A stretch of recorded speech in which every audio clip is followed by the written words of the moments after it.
1-2 the count. Up the middle. Off Corbin's glove, it appeared, and it still got through. Might have a play at third. Parra up with it, and that runner is out. I think it's about time that we redo the best arms in all of baseball video, because I made it back in 2017. There's so many new players in baseball that it just has to be done. So let me know in the comment section down below, who do you think has the best arm in all of baseball, and you just might be featured in a video. So make sure you guys do that. What's going on, guys? It's Fuzzy. Welcome back to yet another Major League Baseball recap. There is so much to talk about today. Mad Max looks even more mad because of his black eye. If you guys don't remember, he was bunting in batting practice and the ball ricocheted off his bat into his eyeball and he broke his nose. It kind of hit his face. But we have Mike Trout news, Vladimir Guerrero Jr. news. There's so much on the agenda today, so make sure you guys sit back, and without further ado, let's start talking baseball. If we did not lead with this story, I'm not really sure that you could call this a baseball channel, but CC Sabathia got his 250th win yesterday, so he became the 14th pitcher in Major League Baseball history to have 250 wins and more than 3,000 strikeouts. So let me ask you guys, do you think that CC is going to be a Hall of Famer? If he retired right now, his 3.71 ERA would be the 4th highest in the Hall of Fame. I think that he's going to make it, but that ERA, almost a 4? That's really high. Jack Morris has a 3.8, so, or maybe even a 3.9. So if he can make it, so can CC. But aside from that, the Yankees made Blake Snell look like Blake Shell because they absolutely shelled them yesterday. You guys like that? A little puns for the morning. Wake up the brains. Roll it. 3-1. Driven to right field. There it goes. See ya. Driven out to deep right center field. That ball is gone. See ya. A grand slam. And the Yankees are running away. The Rays have not been playing good baseball as of late. They are 3-7 in their last 10 games, so they're going to have to turn that around. Otherwise, their season and their early season success is going to be washed down the drain. Brian Dozier had a huge day yesterday for the Washington Nationals, who are 7-3 in their last 10 games, so they've been playing really well. Brian Dozier had a home run in each game of the doubleheader, but I think the star from yesterday has to be the Mad Max, who, again, I told you, he has a broken face, and he still went out there and pitched. This guy, if you need one win to win a World Series, I'm taking Max Scherzer every single time. With the broken face, he went 7 innings, did not give up a single run, and had 10 strikeouts. What we're going to do is we're going to show his highlights. Broken face Mad Max plus carving up the Phillies like pumpkins equals this highlight. 3-2 pitch. Swing and a miss. He struck him out. Slider to strike him out. All right, guys, so what we're going to do right now is we're going to talk about some walk-offs. The first one is going to be an absolute mammoth tater from the bat of Paul Goldschmidt, who said, I'm not trying to go another inning. Let me go ahead and end this. He hit this ball probably about 685 feet. This ball is not coming back. And then after that, we have the Cincinnati Reds with Jesse Winker getting another walk-off as the Reds swept the Astros. I never would have thought I would say that in 2019. The Astros are really good. The Reds, maybe not so much. Maybe they're catching fire. Yeah, they swept the best team in baseball. From a tie game, and there it is by Scherzer. Here comes a runner. Here comes a throw to the plate. Game with 2 outs in the 9th, and a ground ball back up through the middle, and the Reds win. The Reds win. The Reds are going to win the game and sweep the Astros. Goldschmidt with a drive, and let's go home. Get into Big Mac land. He launched it.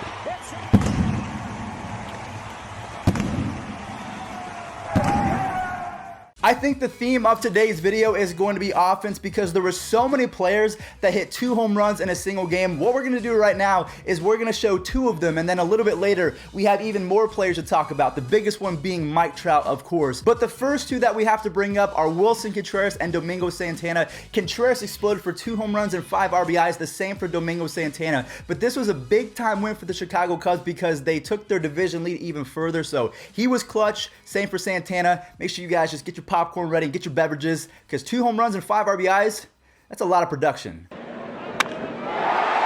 deep left. That ball is gone. Deep left again. Man, does he love White Sox pitching. The payoff. Cracked out to Hamilton. Billy looking up, just over the wall for a home run.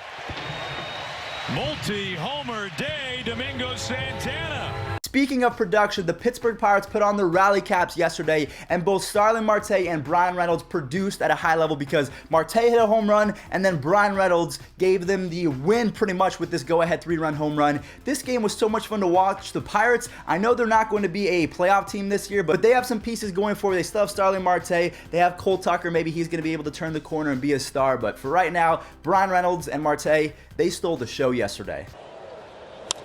And Marte down the line, and gone! That one's cracked out to left. Stewart can't find it, it's out of here! Brian Reynolds has put the Pirates in the lead! You guys remember how I showed the recap of Wilson Contreras and Domingo Santana hitting 2 home runs and 5 RBIs? Yeah, Mike Trout actually beat that, so he tied them for 2 home runs, but he had a career-high 7 RBIs in a single game, so we're going to go ahead and show those clips. Also, what we're going to do is we're going to show Vladimir Guerrero Jr. with probably his best web gem so far in the majors. I really don't know how he made this catch, considering he is a pretty hefty guy. I didn't know that he had some hops, but man, he was Vladimir. Did you get that? Vladimir air? You get it? Because he was up in the air. Anyways, Vlad, Mike Trout, take it away, guys. And that is skied and high and deep to left field. Gurriel, a courtesy look. Mammoth big fly for Mike. And that is drilled out to deep left center field. No doubt about it. Grand salami time for Mike Trout. 7-3 Halos. I need you guys to understand something right now. Everyone who is watching this video, I need you to rewatch the Mike Trout clips, and I need you to have this thought. You are watching the greatest baseball player of all time, possibly, because if we take a look at his stats, he is leading the American League in runs, home runs, OPS, total bases. This guy is just one of the greatest offensive players that we've ever seen, because if you guys remember, in his rookie season, he stole 49 bags, and he's leading the league in home runs this year. I mean, he does it all. Before I start ranting about Mike Trout, because I could talk about him for years and years and years, the fact that he's amazing, but his team is not so much, and I'm not sure if we're ever going to see Mike Trout in the World Series, or even the playoffs for that matter. But what we're going to do right now is we're going to segue to yet another guy who hit 2 home runs. Chris Taylor led the charge for the Dodgers, but also a guy named, what's his name? I'm forgetting his name. He hit his first home run. Kyle Garlick, there you go. Kyle Garlick hit his first Major League home run yesterday, as well as Cody Bellinger. So the Dodgers offense, they exploded yesterday. Here he comes with a payoff pitch.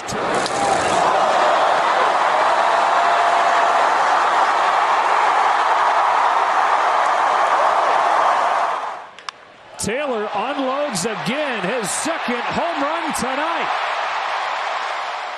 Another player with 2 home runs in a single game. I haven't seen this pretty much in the last couple of years of recapping baseball. I've never seen so many players with multiple home runs in a single game on one single day. So Jason Kipnis and the Tribe, just like the Dodgers, they exploded yesterday. I don't even remember who they were playing. Oh yeah, the Rangers. Also, Roberto Perez, I think, has 13 or 14 home runs. So if you guys need a powerful starting fantasy catcher, Roberto Perez is your guy. But for right now, Jason Kipnis, go off, kid.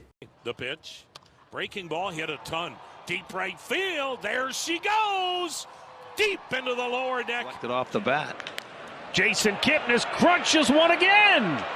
Goodbye. Kip with a 2 home run night. Freddie Freeman and Josh Donaldson hit some home runs yesterday. All that really means is that the Braves continue to separate themselves from the rest of the pack in the NL East. I really do think that the NL East is their division to lose now, because at first I thought it was going to be the Phillies, but their offense has really quieted down, especially because they lost McCutchen and Odubel Herrera, and a couple other things have happened. But I mean, I'm not going to make any excuses. The Braves, they're playing great baseball right now. Usually the recipe for success in terms of the Milwaukee Brewers is Yelich hitting a home run followed by a few other guys. The Brewers hit 3 bombs yesterday, but it wasn't enough. I want you guys to let me know in the comment section down below, who do you think is the most powerful team in baseball? I do have to give some props to the Padres because they did beat the Brewers yesterday. I think that they have the most powerful outfield with Hunter Renfroe, Franmil Reyes. I don't even remember who their third outfielder is because they have so many. Will Myers, the Padres, their outfield. Don't throw them a pitch down the middle because they're going to mash it over the fence. Hosmer hits one in the air to right field. Driven towards right center field for Reyes. Back goes Kane, looking up. It is gone! 3-run home run for the Franimal. Franmil Reyes takes it out to right center and gives the Padres their lead back again. All right, guys, well, that pretty much wraps it up for the main stories from yesterday. Today is going to be a little bit different because we're going to end the video with a few more highlights. It's going to be a little bit longer than normal, but I hope that you guys did enjoy. If you did, make sure you slap a like on this one and subscribe because we post these every single day. The final recaps are going to come from the Rockies, who beat the Diamondbacks, and if you guys don't remember, the Rockies and the Diamondbacks are in the same division, so the Rockies, they're climbing. They're trying to overtake the Dodgers. We're going to follow that up by Josh Phegley hitting a home run. The A's have been playing great baseball. If Matt Chapman can kind of turn it around in terms of the batting average, I think the A's might be able to make a wild card push. And then last but not least, we have the Minnesota Twins mashing baseballs just like the Brewers, but it was not enough as the Red Sox actually won that game even though they didn't hit any home runs themselves. So it's a really weird win. Usually if the Twins hit a bunch of bombs, they win easily, but that's not the case. So again, thank you for watching, guys, and enjoy the highlights. Murphy drives this ball with authority, right center field and deep, and gone. Yeah, And this ball's lined toward left center field. It's going to get down. McMahon comes through again. Arenado scores. Here comes Murphy. He gets a green light. Throw to the plate is... Again. Phegley, left field. Wilkerson back at the wall, and that baby's gone. The 3-2. There's a shot down the line. He hooked it into the corner. Quickly to the wall. Martinez will score. Benintendi looking to pick up the RBI. And socks that one the other way. Driving back Rosario. And it's off the glove. The run will score.